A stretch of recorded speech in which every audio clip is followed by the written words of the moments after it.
ការអនុវត្តច្បាប់ក្រៅដែនអធិបតេយ្យចំពោះបទល្មើសឆ្លងដែនដូចជាការឆោបបោកអនឡាញដើម្បីជាលេសកាន់កាប់ទឹកដីប្រទេសដទៃដោយខុសច្បាប់គឺជាទម្រង់សង្គ្រាមទំនើបមួយ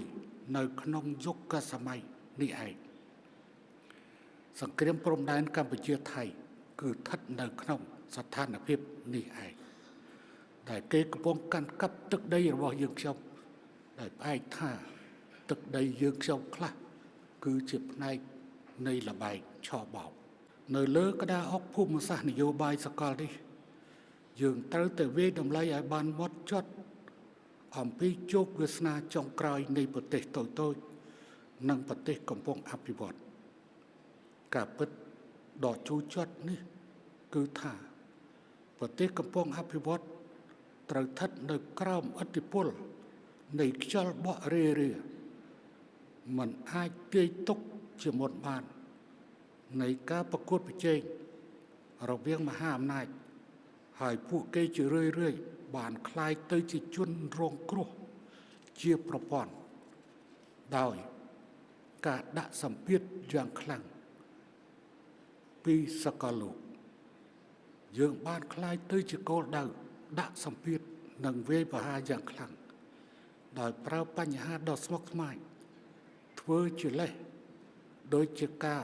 ប្រើស្តង់ដារ2លើបញ្ហាសិទ្ធិមនុស្សការរិចរិលបរិស្ថាននិងអក្រិតកម្មឆ្លងដែនដូចជាការឆោបបោកអនឡាញជាដើមការចោទប្រកាន់ជាអន្តរជាតិទាំងនេះតែងតែមើលរំលងដោយអយុត្តិធម៌ទៅលើចំណុចខ្សោយនៃរចនាសម្ព័ន្ធនិងសមត្ថភាពអភិវឌ្ឍទុនខ្សោយរបស់ប្រទេសយើងហើយពួកគេបានប្រើប្រាស់ស្តង់ដារកម្រិតខ្ពស់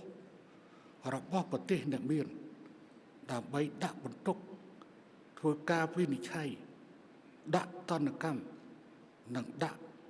ឲ្យឯកោប្រជាជាតិដែលកំពុងតែខិតខំស្ដារឡើងវិញក្រោយចំនួនប្រវត្តិសាស្ត្រលើសពីនេះនៅក្នុងពិភពលោកដែលមានទំនាក់ទំនងគ្នាយ៉ាងជ្រាលជ្រៅចំណុចខ្ទប់ដង្ហើមជាភូមិសាស្ត្រនិងសេដ្ឋកិច្ចនៅឯនាយម្ខាងនៃភពផែនដីក៏អាចបិទខ្ទប់ដង្ហើមរួមរបស់យើងបានយ៉ាងងាយស្រួលបើសិនបើច្រកសមុទ្រជាយុទ្ធសាស្ត្រដូចជាច្រកម៉ាឡាកាច្រកហូម៉ូសមុទ្រក្រហមឬព្រែកចេកស៊ីអេត្រូវបានបិទខ្ទប់ឬប្រសិនបើខ្សែចង្វាក់ផ្គត់ផ្គង់សកលនៃស៊ីមីកុងដុកទ័រត្រូវបានកាត់ផ្តាច់ភ្លាមនោះសេដ្ឋកិច្ចក្នុងស្រុករបស់យើងក៏នឹងទទួលរងគ្រោះផលប៉ះពាល់ដល់គ្រោះថ្នាក់នេះភ្លាមដែរយើងកំពុងរស់នៅក្នុងយុគសម័យនៃការយកសេដ្ឋកិច្ចពាណិជ្ជកម្មធ្វើជាអាវុធទាំងស្រុងហើយច្បាប់ទម្លាប់ត្រូវបានផ្លាស់ប្ដូរដោយមិនអាចទាយទុកជាមុនបាន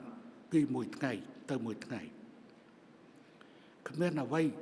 ត្រូវបានធានាទៀតទេហើយគោលការណ៍ពាណិជ្ជកម្មសេរីដែលយើងធ្លាប់ត្រូវបានគេជំរុញឲ្យអនុវត្តត្រូវបានគេបោះបង់ចោលនៅពេលដែលគោលការណ៍ទាំងនេះមិនបានបម្រើផលប្រយោជន៍ភ្លាមដល់ក្រុមប្រទេសស្ថាបនិកនៃគោលការណ៍នេះមានន័យថាគេដាក់គោលការណ៍ឲ្យយើងអនុវត្តខុសពីពេលមុនឥឡូវអ្នកទាំងនោះកំពុងតែបំផ្លាញគោលការណ៍នេះឯងតែម្ដង